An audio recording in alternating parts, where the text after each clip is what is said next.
Sean todos bienvenidos y bienvenidas a una nueva sesión de la Escuela de Gestión de Riesgos de Pirani. Les saluda Nicole Alcocer, formo parte del equipo de Pirani y como siempre seré su anfitriona en este espacio donde vamos a seguir aprendiendo sobre nuevos temas de gestión de riesgos y como siempre estaremos yendo desde la teoría hasta la práctica. El tema de hoy es ¿por qué es importante la recalibración de matrices? Y para eso nos va a estar acompañando Luis Enrique Álvarez, quien es gerente comercial para la región LATAM de Pirani. Hola, ¿cómo estás, Luis Enrique? Hola Nicole, buenos días a todas las personas que nos acompañan y muchas gracias por estar en una clase más de nuestra Escuela de Gestión de Riesgos. Gracias a ti, Luis Enrique, estoy segura que vamos a aprender un montón contigo.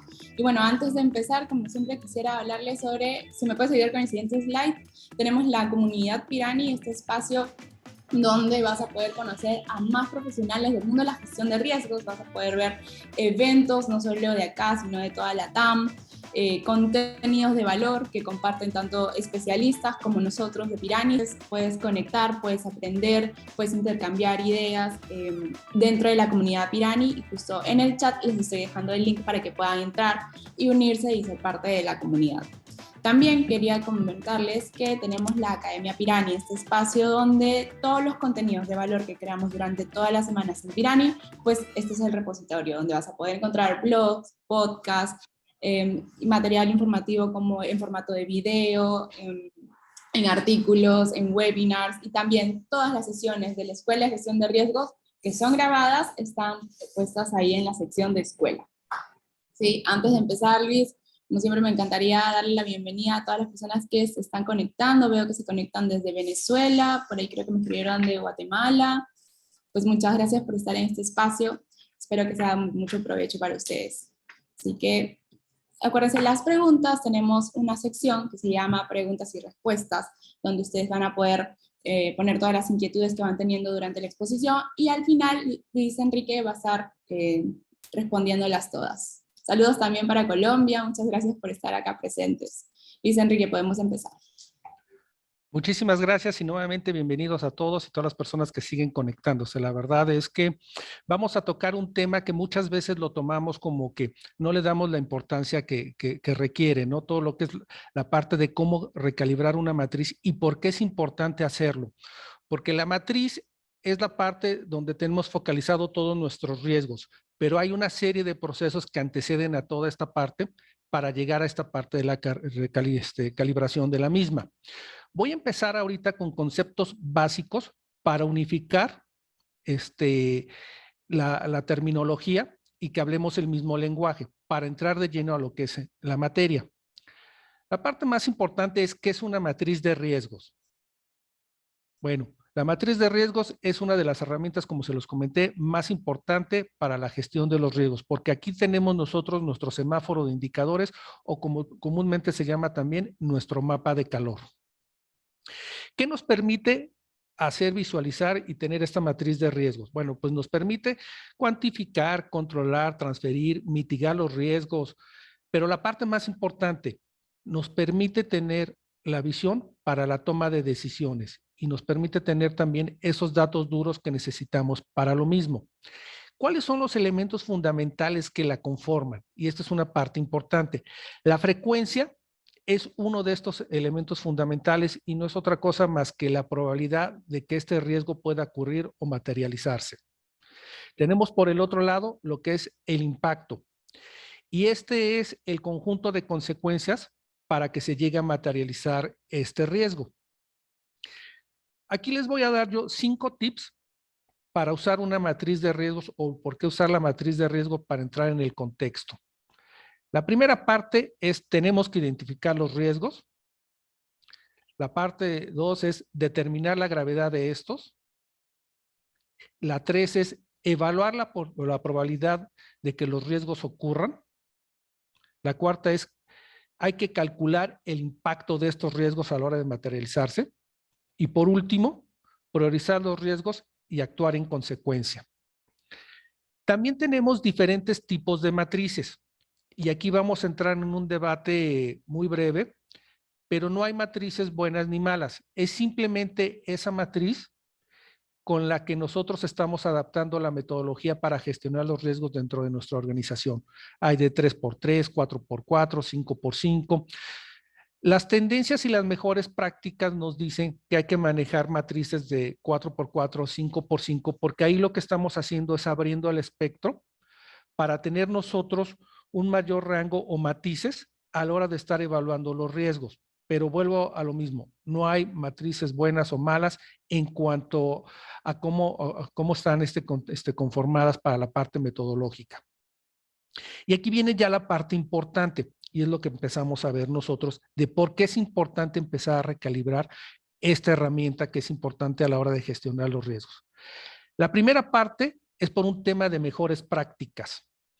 Nosotros estamos en un mundo en donde toda esta parte de la gestión de riesgos se mueve por mejores prácticas, se mueve a través ya de ISOs. Entonces, esto es algo que las organizaciones tienen que adoptar. Y aquí voy a entrar únicamente en un tema de una mejor práctica, que sería todo el ciclo del PDCA, que es toda esta parte de planificar, hacer, comprobar y actuar. Otra de las partes importantes es que nosotros debemos de ver la gestión de riesgo como un proceso. Esto es algo que muchas veces no se conceptualiza así, sino se conceptualiza como que tenemos que tener una herramienta para gestionarlos, pero no forma parte de este proceso. Entonces, una de las recomendaciones que hacemos nosotros es que esta parte debe de verse como un proceso.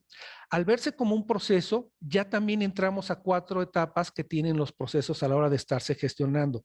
Y una de esas es la planificación, la dirección, la organización y toda la parte del control. Y esto debe de ir acompañado de metodologías y tecnología. Entonces, si se fijan, tanto las mejores prácticas como el ver toda esta parte de los riesgos como un proceso, nos está llevando en automático a que las organizaciones o las empresas no empiecen a ver este tema como una gestión de riesgos, sino como una cultura en gestión de riesgos. Y entonces ya empieza a permearse hacia toda la organización y hacia todas las áreas. Entonces, esto es un punto muy importante que debe de considerarse. La tercera parte es que el nivel de exposición de los riesgos no es en el mismo en el tiempo, va cambiando, va tomando ciclos, vamos a decirlo, adaptándose a muchas circunstancias. Y yo hablaba con uno de nuestros expertos en Pirani y me decía, mira, te voy a poner un ejemplo muy simple de cómo un riesgo puede cambiar en el tiempo, ¿no? Tú tienes tu tarjeta de crédito. Obviamente sabes que hay un riesgo alto de que te la clonen, pero en épocas navideñas o cuando hay compras como el Black Friday o alguna cuestión especial, ¿no? Como en Latinoamérica, que viene el Día de las Madres o cualquier otra fecha importante, se incrementa el índice de clonación de tarjetas. Entonces, ese nivel de riesgo tiene un ciclo o puede tener ciclos o simplemente puede tener picos en el tiempo. Entonces, por eso es importante estar nosotros evaluando constantemente el nivel de exposición de nuestros riesgos. Otro punto importante es que al estar cambiando el nivel de exposición de riesgos, por ende y en automático, se tienen los controles también tienen modificaciones o sufren modificaciones. Y entonces aquí nosotros tenemos que empezar a ver toda esta parte de su diseño y su ejecución para irlos adaptando a estos ciclos o a estos niveles de exposición de riesgos que van cambiando en el tiempo. Entonces está pegado uno con la otra forma. Luego tenemos los factores de riesgos que cambian. Hoy podemos tener un riesgo que nos está afectando mucho en un tema reputacional, quizás por un tema de normatividad o por algún tema de cumplimiento, y resulta que a lo largo del tiempo nos quitan esa regulación, cambia y a lo mejor el nivel de exposición de riesgo reputacional ya no es el mismo. A lo mejor resulta que este riesgo ahora tiene un peso mayor en la parte operativa o en la parte financiera o en la parte legal. Entonces eso es algo que también nosotros tenemos que estar evaluando a lo largo del tiempo, cómo van cambiando esos factores de riesgo. Después tenemos que el tratamiento de riesgo cambia. A la hora de estar cambiando los factores de riesgo, también se da el caso de que el tratamiento de los riesgos cambia. Y entonces aquí es nosotros donde también necesitamos ajustar y empezar a evaluar si vamos a evitar o eliminar el riesgo o si a lo mejor ya vamos a reducir o a mitigar el impacto que tiene esto o por darles un ejemplo, ¿no? A lo mejor se contrató una póliza, se contrataron servicios tercerizados de algún proveedor y ese riesgo se comparte o se transfiere. O simplemente un riesgo se vuelve crítico y entonces necesitamos nosotros aceptarlo. Entonces también es algo importante porque el tratamiento del riesgo va cambiando a lo largo del ciclo de este. Por último, tenemos los contextos internos y externos. Y es lo mismo que yo les comentaba hace un momento, ¿no? Como ejemplo. O sea, muchas veces va cambiando en el tiempo esta parte de que quizás la organización está entrando a un tema de mejores prácticas y quiere certificarse en algún ISO. Y entonces esos riesgos tienen que volverse a recalibrar porque ya son temas que son mandatorios o para un tema de certificación. Quizás también el ejemplo que yo les comentaba, a lo mejor hoy tenemos que cumplir con un riesgo, tenerlo nosotros visualizado por un tema de cumplimiento normativo. ¿Por qué? Porque un ente regulador nos lo está pidiendo, pero a lo mejor resulta que en un X tiempo, ese ente regulador nos cambia esa métrica, nos cambia ese reporte, nos cambia esa parte del riesgo y nosotros tenemos que ajustarlo o simplemente desaparece o resulta que acaban de adicionar una nueva normatividad. Entonces, tenemos que volver a reajustar toda esta parte de los temas. Y aquí vienen y yo sé que me van a hacer algunas preguntas como, oye, ¿cuándo empezamos a detectar nosotros que es necesario empezar a recalibrar nuestras matrices?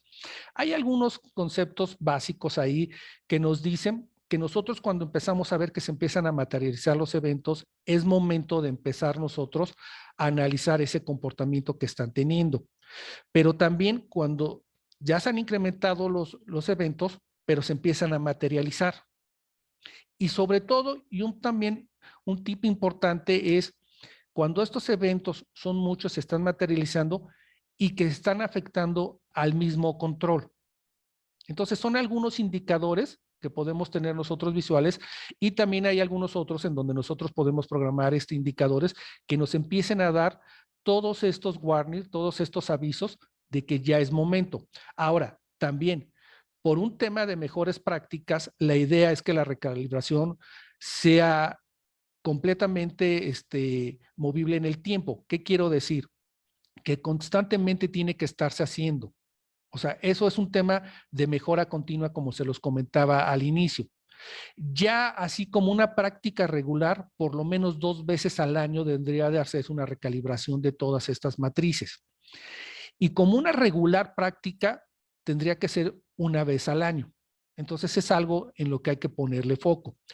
Y aquí voy a hacer ya el movimiento para nosotros mostrarle cómo interactuamos en una plataforma y cómo vamos viendo todos estos conceptos que yo les mencioné y cómo se van ajustando todas estas cuestiones de recalibración en las matrices. Voy a compartirles pantalla y lo primero que tenemos y lo que yo les comentaba es esta parte en donde tenemos que ver todo este tema como un proceso más. Cuando nosotros estamos evaluando los procesos, y aquí voy a tocar algunos temas que no toqué ahorita en las láminas, pero sí lo voy a tocar ahorita que estamos interactuando con la plataforma, es que nosotros, a la hora que se están afectando tanto los riesgos o los controles, es muy probable que tenga que analizarse el proceso para ver si no está cambiando. ¿Y a qué me refiero? A que nosotros aquí podemos ver si este proceso con esos cambios que ha tenido la recalibración tanto del riesgo como del control no me está afectando ya en un tema de criticidad del proceso. Y esto es para un tema de continuidad de negocio. ¿Qué puede pasar? Que nosotros tenemos un proceso que a lo mejor hoy no tiene una criticidad alta o que a lo mejor me está afectando ciertas variables y tengo que reajustarlas. Y aquí es donde viene una parte importante de cuando nosotros empezamos a recalibrar toda esta parte también que afecta, que son los procesos. Cuando yo tengo actividades críticas y cuando se está recalculando toda esta parte del riesgo, muy probablemente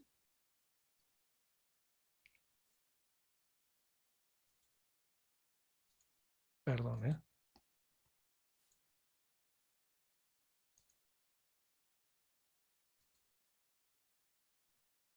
aquí está.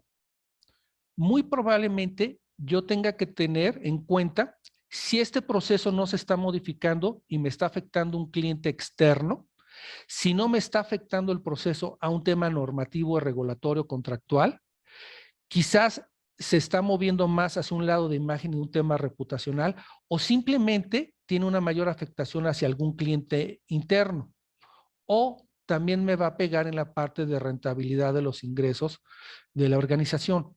Entonces, estas son las partes que cuando mueve uno una cosa empieza a afectar como relojito a las demás.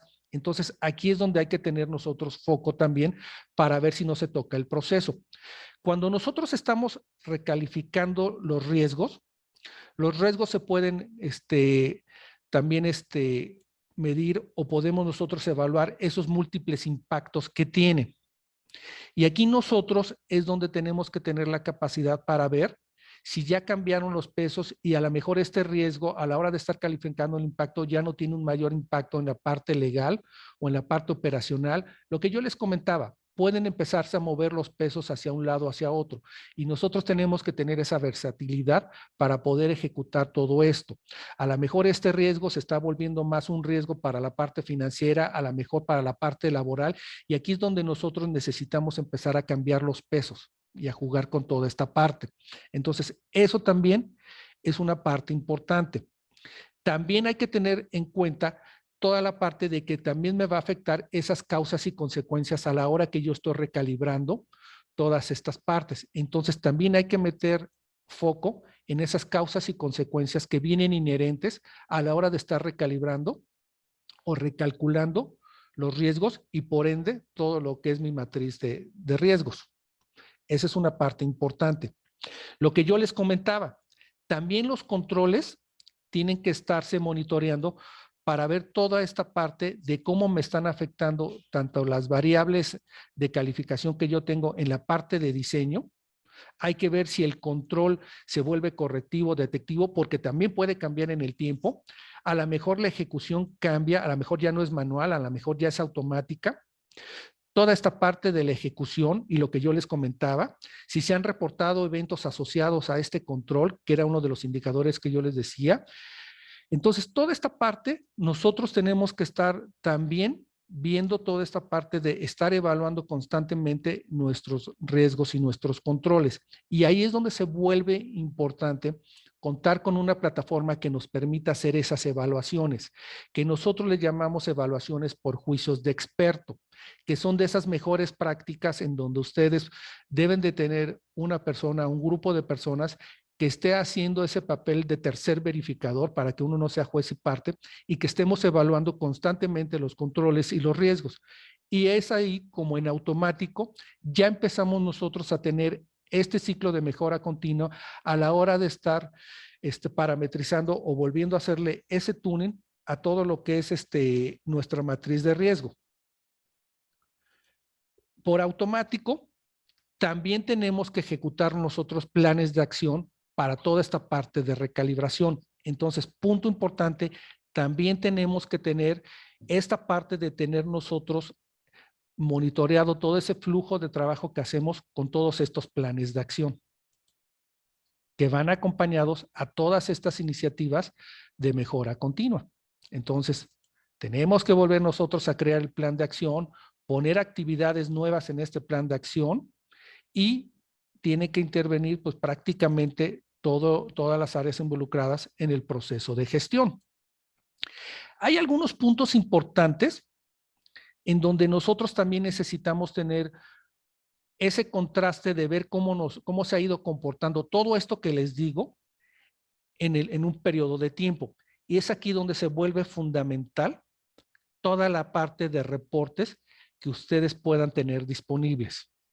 Porque finalmente es aquí donde se materializa todo este trabajo que estamos haciendo nosotros.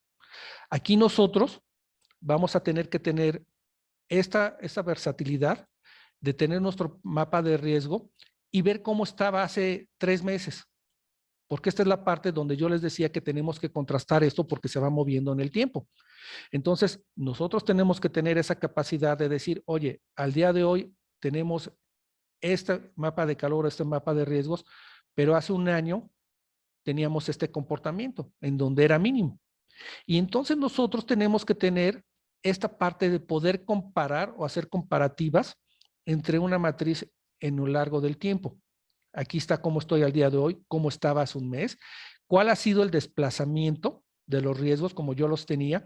Y entonces aquí nosotros empezamos a ver que estamos ejecutando toda esta parte de mejora continua, de estar recalibrando o estar reposicionando todos nuestros riesgos a nivel organizacional.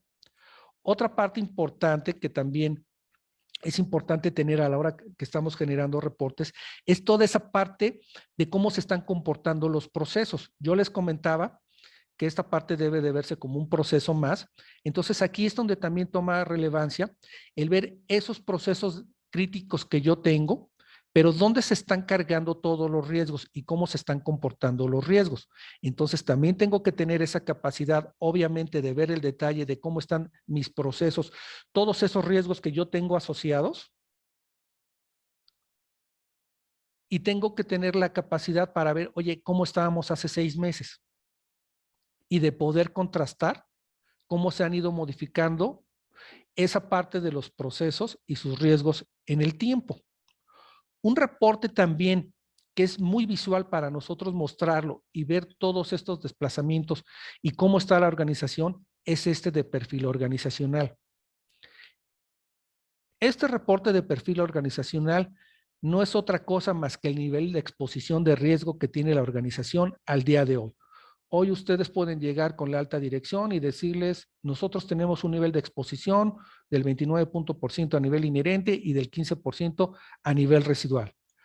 Oye, qué bien, pero ¿cómo estábamos hace un año? Ah, bueno, hace un año el nivel de exposición de riesgo de la organización era del 58.7% y del 17.6% a nivel residual.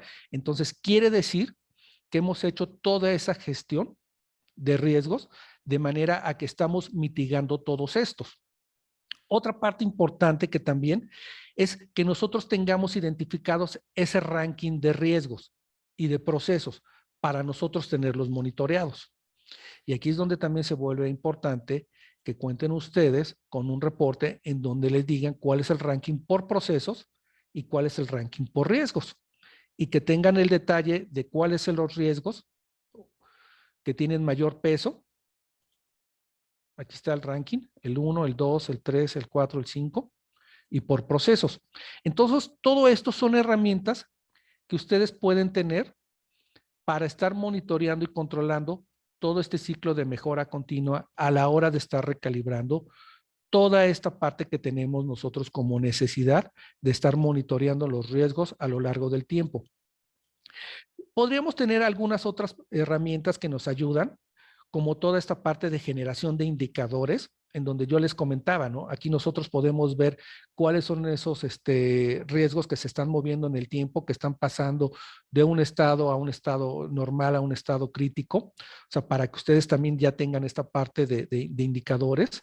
Otra parte importante que yo les comentaba también es toda esa parte de las evaluaciones. Es muy, muy importante que nosotros, por mejores prácticas, tengamos nosotros unos ciclos de estar calificando nuestros controles y nuestros riesgos. Entonces, también es muy importante toda esta parte, porque al final del día, esto va a venir con las auditorías. Entonces, qué mejor que tengamos nosotros como mejor práctica el también esté haciéndole evaluaciones tanto a nuestros controles como a nuestros riesgos. Entonces, esto es algo que la verdad tiene mucho impacto cuando llega el auditor y ve que nosotros, por mejores prácticas, ya le hacemos evaluaciones por juicio de expertos a toda esa parte que ellos también tienen que notificar. No sé si hasta aquí tengan alguna pregunta, alguna duda, algo que quieren que profundicemos.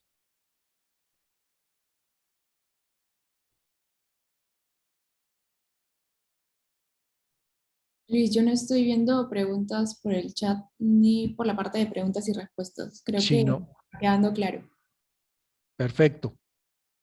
Bueno, como punto importante, y para ir cerrando ya el tema, porque más bien este es un tema conceptual en el que hay que transmitirle a las organizaciones y a todos estos responsables que nos toca gestionar riesgos, es esta parte de mejora continua y una parte muy, muy importante. Necesitamos tener nosotros perfectamente mapeados en el tiempo. Y se los pongo como ejemplo. Toda esta parte de riesgos, para que ustedes puedan hacerle un seguimiento a cada uno de estos y ver cómo se están comportando. Aquí yo tengo este riesgo, pero si yo veo nosotros tenemos que tener la capacidad de ver los desplazamientos que ha tenido a lo largo del tiempo. Y esto, para desgracia de nosotros, pues no nos los da un Excel.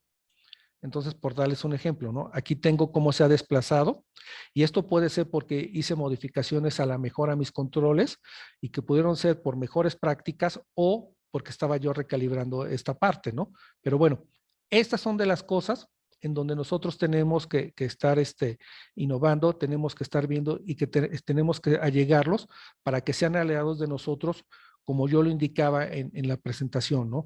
Todo este mapa de calor lo que nos da es elementos para tomar decisiones. Y eso son lo que necesitan las organizaciones, tomar decisiones para ver cuál va a ser el tratamiento de riesgo o la mejor forma de tratamiento de riesgos y para un punto importante, la continuidad de negocio, porque todo esto afecta a la continuidad del negocio. ¿Alguna duda? Liz, yo vi en el chat ahora que estoy revisando si nos están pidiendo si podemos volver a mostrar los tips como para que... Claro. Tema. Claro que sí.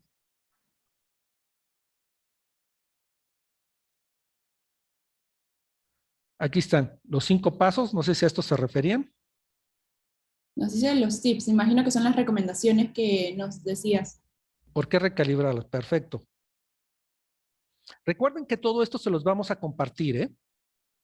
Van a estar en las memorias, pero el tema más importante, mejores prácticas, la gestión del riesgo debe de verse como un proceso, los niveles de exposición de riesgo no son los mismos en el tiempo, la solidez sufren modificaciones, de los controles sufren modificaciones porque la exposición de los riesgos va cambiando en el tiempo, los factores de riesgos cambian y eso es un hecho, el tratamiento del riesgo cambia, y hay contextos internos y externos siempre en las organizaciones que hay que tener monitoreados.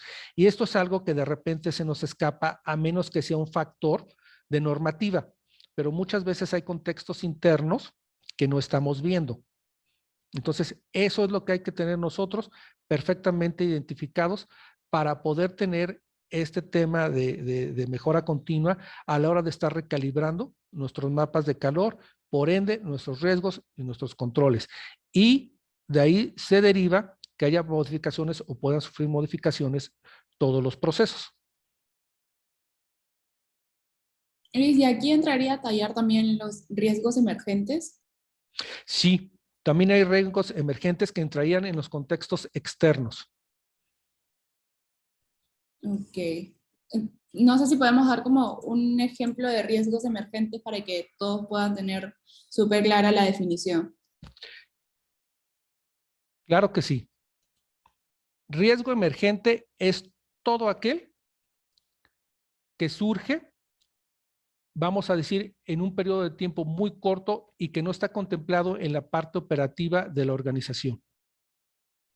Como fue el caso de la pandemia, como fue el caso de que surge alguna normatividad, como puede ser el caso de que uno de los tratamientos del riesgo cambie y que ahora se adapte, o vamos a decir que ya no nos renovaron el seguro de algún riesgo. Entonces ahí entran como riesgos emergentes o es toda esa parte que no se tenía mapeado, conceptualizado, pero por algún tema interno o externo se materializó o puede materializarse o hay que tener una observación para evitar esto. Perfecto, Luisa. Ahí tenemos una pregunta, no sé si la quieres ver.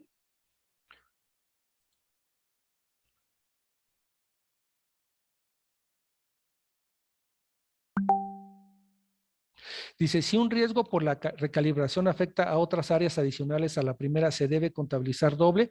¿O cómo lo hacemos? Porque en nuestra compañía se hacen por áreas y la consolidamos. Bueno, hay que tener una parte importante, ¿eh? El hacerlo por áreas no es así como una de las mejores recomendaciones. Aquí lo que se dice o que las mejores prácticas dicen es que las áreas deberían de tener los mismos criterios para evaluar los riesgos. ¿Dónde va a venir el cambio? En los factores como se evalúan los riesgos. Y eso sí ya es independiente de cada área. Pero cuando se hace una recalibración, lo que se hace es ponerlo doble, porque tú tienes que tener el antecedente de cómo estaba el primer riesgo y cómo te afectó el segundo. Entonces debe de verse como entes independientes para que estemos en ese entendido. No sé si quedó contestada la pregunta. Listo, Luis, también estamos viendo, hay otra pregunta por el chat. ¿Cómo recalibrar al inicio potencial crisis financiera en 2033? Bueno, esto es todo un tema porque no hay como que una fórmula. Cuando estamos hablando de potenciales crisis financieras, lo que nosotros debemos es irnos blindando como organización e ir viendo todos esos riesgos que podemos nosotros visualizar o focalizar, como pueden ser tipos de cambio, cómo puede ser a lo mejor que baje el poder adquisitivo de las personas y que eso pueda afectar en algún momento la parte financiera de la organización. Pero todo eso se va viendo con toda esta parte de tus juicios de expertos a la hora de estar evaluando cuáles son los riesgos potenciales que podemos enfrentar en el 2033. O sea, la verdad es que no es fácil porque en 10 años puede haber muchísimos cambios y en Latinoamérica ni se diga de un año a otro hay cambios importantes. Entonces aquí yo la recomendación que haría es ir visualizando esos temas financieros, pero como tipos de cambio, como impactos, por decirles algo, en Latinoamérica se da muchísimo esta parte de ir cambiando de gobiernos, también es algo que afecta a Latinoamérica. Entonces hay una serie de cosas externas que ir visualizando y conceptualizando, pero no hay como tal una receta o una metodología para esto.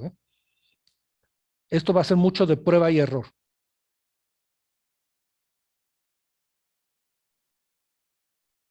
Listo, Luis. Por ahora no tenemos más preguntas, podemos continuar. Bueno, por último, les voy a hacer también una recomendación como parte importante. Nosotros tenemos que tener muy claro y muy mapeado todo el tema del control de los eventos que se están generando, porque estos eventos potencialmente pueden volverse riesgos y riesgos de mucha impacto para el negocio. Entonces, es importante tener un repositorio de eventos en donde nosotros estemos monitoreando y viendo el tratamiento de estos eventos.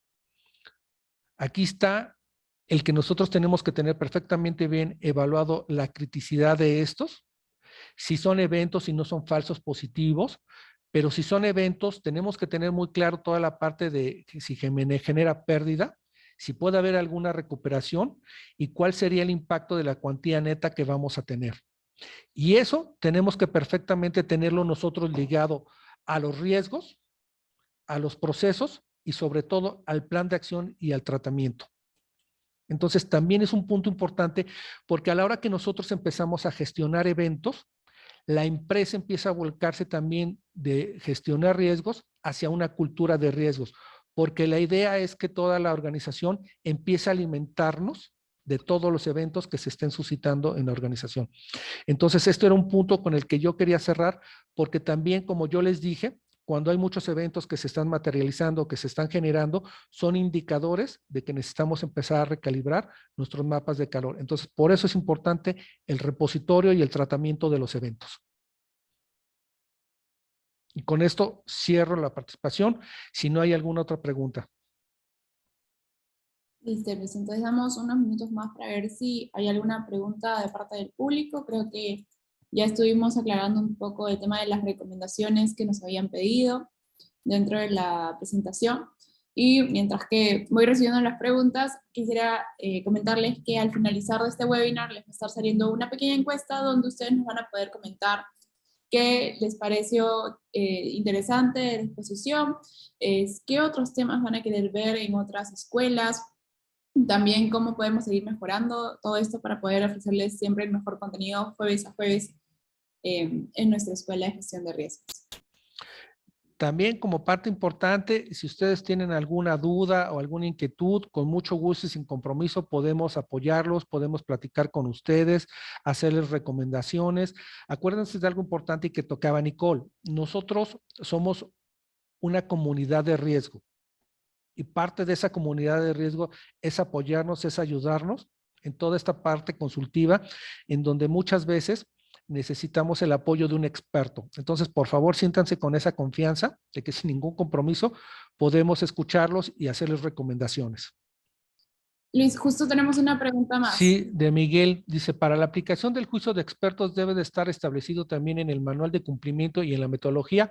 Sí, como mejor práctica hay que tenerlo documentado. Acuérdense de algo importante, ¿eh?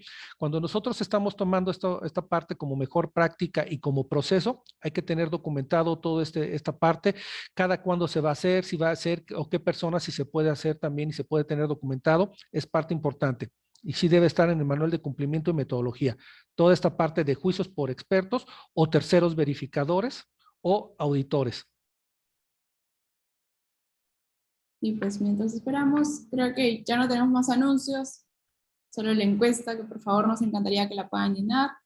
Y ya desde ahora te estoy dando las gracias, Luis Enrique, por estar en este espacio de conocimiento. Sé que pues hablar de un tema específico de gestión de riesgos en 1 hora o menos de 1 hora es un poco difícil y pues acá estamos tratando de lograrlo para ofrecer un contenido de calidad en corto tiempo, porque sé que todo el mundo tiene las agendas muy apretadas. Es correcto.